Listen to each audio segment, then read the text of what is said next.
16 জুলাই তারা যে গোপালগঞ্জ যাচ্ছেন সেটিকে নিয়ে এক ধরনের উত্তেজনা সৃষ্টি হয়েছে, নানান ধরনের কানঘোষা বিভিন্নভাবে শোনা যাচ্ছে এবং টুঙ্গিপাড়া বঙ্গবন্ধুর সমাধিকে কেন্দ্র করে এক ধরনের উত্তেজনা অনেকের মধ্যে কাজ করছে।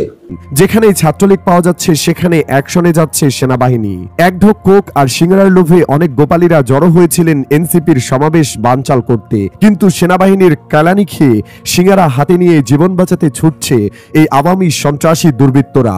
বিভিন্ন ফুটেজে দেখা গেছে ছাত্রলীগকে কুত্তা পিটুনি দিচ্ছে সেনাবাহিনী, যদিও গোপালীদের আটকাতে হিমশিম খাচ্ছে সেনাবাহিনী।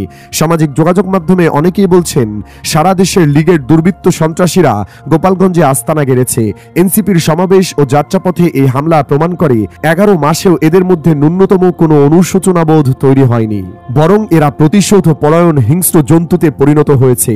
তাই কথা পরিষ্কার, ফ্যাসিস্ট লীগের প্রশ্নে আর কোনো ছাড় নয়। বিপ্লব ও বিপ্লবীদের সুরক্ষায় ফ্যাসিস্টদের নির্মূল করতেই হবে। প্রশাসন যদি আগামী 24 ঘন্টার মধ্যে গোপালগঞ্জকে দুর্বৃত্ত ও সন্ত্রাসী লীগ মুক্ত করার কোনো দৃশ্যমান পদক্ষেপ গ্রহণ না করে, তাহলে আমরা গোপালগঞ্জকে দুর্বৃত্ত সন্ত্রাসীদের থেকে মুক্ত করতে ঢাকা থেকে গোপালগঞ্জ মার্চ করব।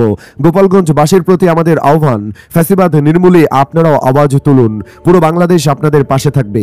এনসিপির সমাবেশে হামলার ঘটনায় অনেক গোপালীরা বলছেন গোপালগঞ্জের মানুষ এনসিপিকে চায় না, তারা কেন এখানে আসলো সে উত্তরও দিয়েছেন সামাজিক মাধ্যমে ব্যবহারকারীরা। তারা বলছেন গোপালগঞ্জকে ভারতের ছিটমহল, যে সেখানে বাংলাদেশের কেউ সভা সমাবেশ করতে পারবে না। উদ্বেগ উৎকণ্ঠাও কাজ করছে এবং এই উদ্বেগ উৎকণ্ঠাকে আরো বেশি তীব্র করে তোলা হয়েছে এনসিপি নেতা সার্জিস আলমের একটি ফেসবুক পোস্টের মাধ্যমে। যেহেতু এটি জুলাই পদযাত্রা, শরীয়তপুর পদযাত্রা কিংবা মাদারীপুর পদযাত্রা, সিলেট পদযাত্রা, এরকম এর অংশ হিসেবে গোপালগঞ্জ পদযাত্রাও হতে পারে এবং সেটাই হওয়ার কথা, কিন্তু সার্জিস আলম তার ফেসবুকে যে পোস্ট দিয়েছেন সেখানে তিনি লিখেছেন মার্চ টু গোপালগঞ্জ। কি কারণ? সব জায়গায় পদযাত্রা আর এখানে মার্চ টু গোপালগঞ্জ লেখা হচ্ছে, এটিকেই অনেকে ইঙ্গিতপূর্ণ হিসেবে নিচ্ছেন। স্পেশালি গোপালগঞ্জের ক্ষেত্রে কেন মার্চ টু গোপালগঞ্জ লেখা হলো, এটিকে অনেকে উস্কানি হিসেবেও দেখছেন। তিনি যেই পোস্টটি দিয়েছেন মাত্র কয়েক ঘন্টা আগে, সেখানে অসংখ্য মানুষ অনেক অনেক ধরনের মন্তব্য করছেন, নানান ধরনের উত্তেজনা বোঝা যাচ্ছে। আমি সেগুলো উচ্চারণ করতে চাই না। আপনারা যে কেউ ইচ্ছা করলে তার ফেসবুক প্রোফাইলে গিয়ে তার পোস্টের নিচে যে কমেন্টগুলো সেগুলো দেখতে পারেন। এবং এটিও সত্য কথা যে গোপালগঞ্জে তাদের এই পদযাত্রাকে কেন্দ্র করে গত কয়েকদিন ধরে পুলিশ ব্যাপক ধরপাকড় করেছে, অনেককে আটক করা হয়েছে। গ্রেপ্তার আতঙ্ক থেকে অনেকে এলাকা ছাড়া হয়েছেন। তাহলে গত কয়েকদিন ধরে যে নানান ধরনের কানাঘুষা, নানান ধরনের গুঞ্জন, টুঙ্গিপাড়ায় বঙ্গবন্ধুর সমাধির উপর হামলা হতে পারে, তা ভেঙে গড়িয়ে দেওয়া হতে পারে, তেমন কিছু ঘটতে যাচ্ছে আমরা জানি না। তবে সার্জিস আলমের পোস্টটি এই উত্তেজনাকে বাড়িয়ে দিয়েছে। এবং আমরা তো জানি যে গত 5 ফেব্রুয়ারি যখন বুলডোজার দিয়ে বঙ্গবন্ধুর ঐতিহাসিক 32 নম্বর বাড়িটি গুড়িয়ে দেওয়া হলো, সেদিন বাড়িটির ছাদে যখন আগুন ধরিয়ে দেওয়া হলো বা ভাঙচুর করা শুরু হলো, তখন হিজবুত তাহরীর কালো পতাকা উড়ানো হয়েছিল এবং একই সঙ্গে স্লোগান ছিল, এবার চলো টুঙ্গিপাড়া। আটলান্টিকের ওপার থেকে যারা মব ভায়োলেন্সে উস্কানি দিচ্ছেন, যারা 32 নম্বর ভাঙাতে উস্কানি দিয়েছেন, নির্দেশ দিয়েছেন, আহ্বান জানিয়েছেন, তারাও মাঝে কয়েকদিন বেশ টুঙ্গিপাড়ার সমাধি মানে বঙ্গবন্ধুর সমাধি নিয়ে অনেক ধরনের উত্তেজনা ছড়িয়েছেন।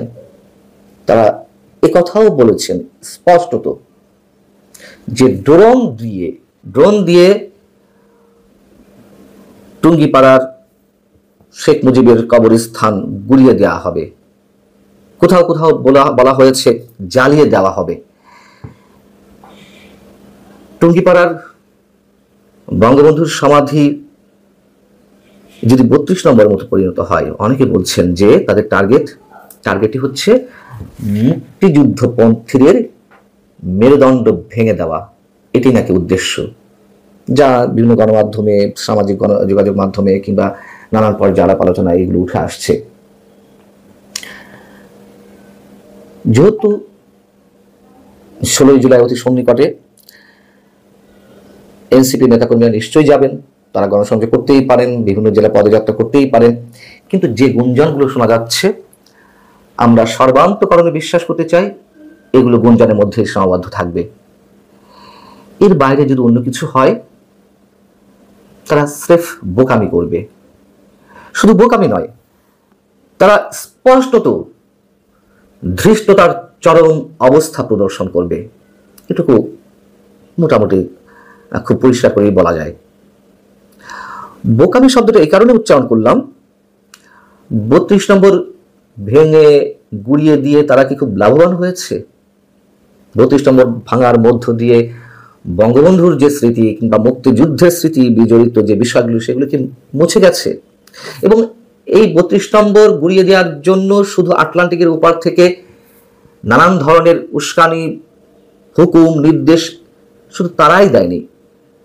সরকারের অন্যতম উপদেষ্টা আসিফ মাহমুদ সজীব ভুঁইয়া স্পষ্ট তার ফেসবুকে লিখেছিল, আজ ফ্যাসিবাদের তীর্থভূমি গুড়িয়ে দেওয়া হবে।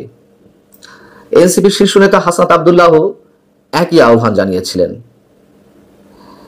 সেই জায়গা থেকে এনসিপির যে পদযাত্রা সেটিকে কেন্দ্র করে এক ধরনের উত্তেজনা সৃষ্টি হতে পারে, বা তারা তাদের পরিকল্পনায় রেখেছে কিনা আমরা জানি না। মানে রাখাটা অস্বাভাবিক না, তার কারণ তারা তো দেখিয়েছে যে তারা কি করতে পারে। এবং এইগুলো করে তারা যে জনবিচ্ছিন্ন হয়ে পড়ছে, মানুষের ভালোবাসা, স্নেহ, আস্থা যতটুকু অর্জন করেছিল তা কোথায় গিয়ে মিশে যাচ্ছে নিশ্চয় তারা অনুধাবন করতে পারছে।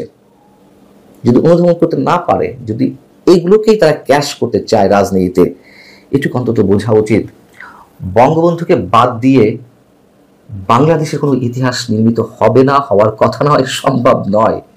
এটা আমি এ কারণেই উচ্চারণ করলাম যে বোকামি করবে, চূড়ান্ত বোকামি করবে। ধৃষ্টতা শব্দটা আর উচ্চারণ করতে চায় না। এবং তার পরিপ্রেক্ষিতে তারা এখনো পর্যন্ত তারা নিজেদের থলেতে যতটুকু অর্জন করেছে দলীয়ভাবে, নিশ্চয়ই সাধারণ মানুষ যারা আওয়ামী লীগ করে না তারাও নিশ্চয়ই ক্ষমা করবে না। এগুলো একেবারে খুব সহজ সরল কথা, এগুলো ব্যাখ্যা করে বোঝানোর কিছু নেই। তারপরেও তারা যদি অধুনা পথে হাঁটতে চায়, সেটা ইতিহাসই বলে দেবে, আগামী দিন বলে দেবে যে কার ভাগ্যে কি রয়েছে। ভালো থাকুন সবাই, আল্লাহ হাফেজ।